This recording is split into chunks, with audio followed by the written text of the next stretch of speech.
बिस्मिल्लाहिर्रहमानिर्रहीम। अज़ीज़ नाज़रीन, अस्सलामु अलैकुम। पिछली वीडियो में आप देख चुके हैं कि उर्दू तालीम चैनल की तरफ से इस चैनल की असास का जो मकसद था वो वाज़ेह कर दिया गया था कि किस तरह हमारी ज़ुबान को बिला वजह बिगाड़ा जा रहा है। और कौन बिगाड़ रहा है? खुद हम इस ज़ुबान को बोलने वाले, इसके वारिस, इसके रखवाले। तो वो मैंने मकसद बता दिया था कि हम किस तरह उसे दुरुस्त कर सकते हैं, अपने तलफ़्फ़ुज़ की इस्लाह करके, अपनी जो है बातों में उर्दू को किस तरह, जैसी ये ख़ुद ज़ुबान है, इसे बोला भी वैसा ही जाना चाहिए।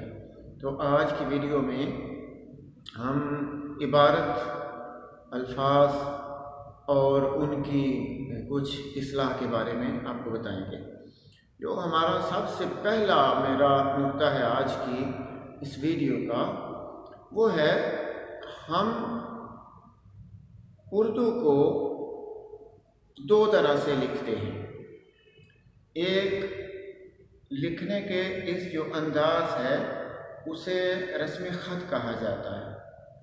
जैसे हम अरबी और फ़ारसी की तरह दाएं से बाएं लिखते हैं, जबकि हिंदी और अंग्रेज़ी जो है वो बाएं से दाएं लिखी जाती है। अंग्रेज़ी का अपना एक रस्म ख़त है, हिंदी का अपना, देवनागरी वगैरह रस्म ख़त है, उर्दू का एक अपना रस्म ख़त है। अच्छा, रस्म ख़त से पहले आपको मैं ये बताता चलूँ कि इस्लाह इमला में हो सकती है, रस्म ख़त वही रहता है। रस्म ख़त है क्या? अल्फाज बनते हैं हुरूफ से, अल्फाज से फिर बनते हैं जुमले। किसी लफ्ज़ में सही सही हरफों के इस्तेमाल को हम कहते हैं इमला है। अब जो तरीका इन हरफों को लिखने के लिए इस्तेमाल किया जाता है उसे रस्म ख़त कहते हैं। उर्दू में जो सबसे ज़्यादा मुस्तअमल है वो है ख़त नस्तालीक। ख़त नस्तालीक को तो उरूसुल खुदूद भी कहा जाता है।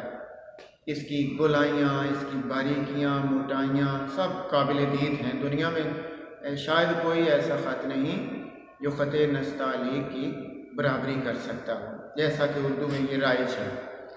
आगाज़ में ऐसे होता था कि उर्दू को ख़त शिकस्ता से भी लिखा जाता था, जैसे हम देखते हैं ये हकीम और पटवारी जैसी लिखाई करते हैं, वो ख़त शिकस्ता था।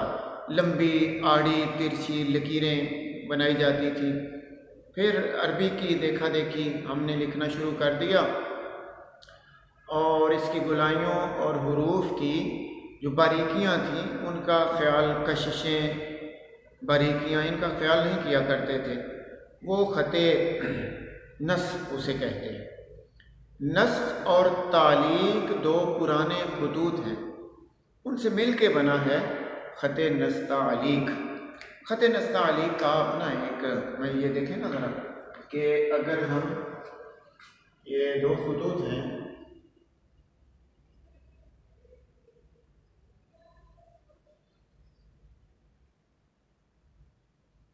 और दूसरा है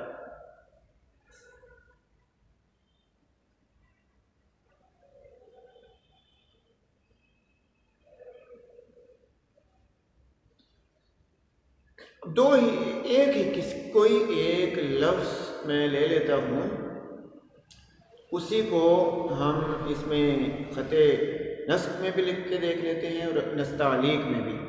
जैसे लफ्ज़ है मुंजमिद,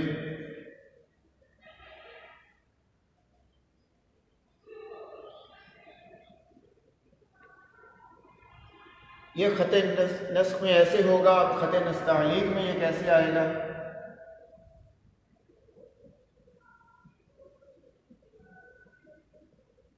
लेकिन हर एक के ये जैसे हमने शुरू किया और जहाँ से शुरू किया वैसा ही रहा। यहाँ हमने इसकी एक एक चीज़ का ख्याल रखा। यहाँ से कहीं से लकीर मोटी हो रही है, कहीं से बारीक हो रही है। और ख़त शिकस्ता, वो तो अल्लाह माफ़ करे, शिकस्त भी ऐसे लिखते। अब इस ख़त का तो चलन ख़त्म हो चुका है। अब हमारी ये तहरीरों में भी इसका चलन ख़त्म हो जाना चाहिए। आज जिस चीज़ पे हम बात करना चाहते हैं वो चीज़ है सबसे पहले नुक्तों का इस्तेमाल।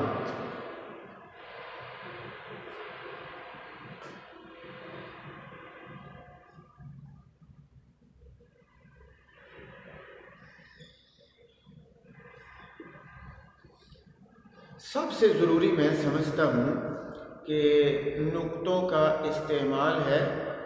लापरवाही करने से इमला तो बिगड़ता ही है, तलफ़्फ़ुज़ पे भी फ़र्क पड़ता है और लफ्ज़ की अपनी वजाहत भी ख़त्म हो जाती है, उसकी अपनी खूबसूरती ही ख़त्म हो जाती है। एक दो अल्फाज मिसाल के तौर पे मैं बता देता हूँ जिन्हें हमने नुक्तों की वजह से गलत कर दिया। सबसे पहला लफ्ज़ देखें, मेहंदी।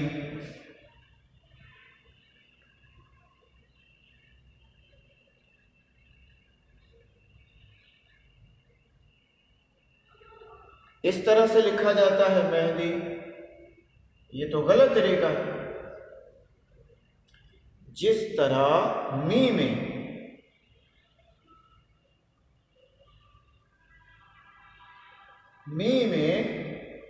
हे से पहले नून आता है, उसी तरह मेहंदी में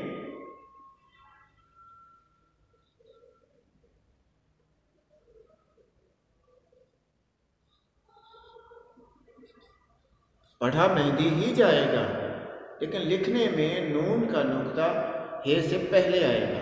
हमने इसे और का और बना दिया लफ्ज़।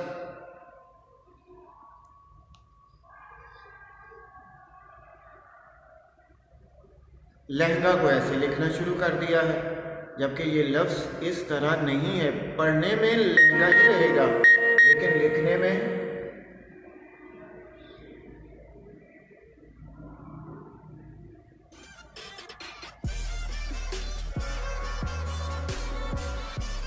ये लहंगा आएगा। आप देख तो रहे होंगे इसे।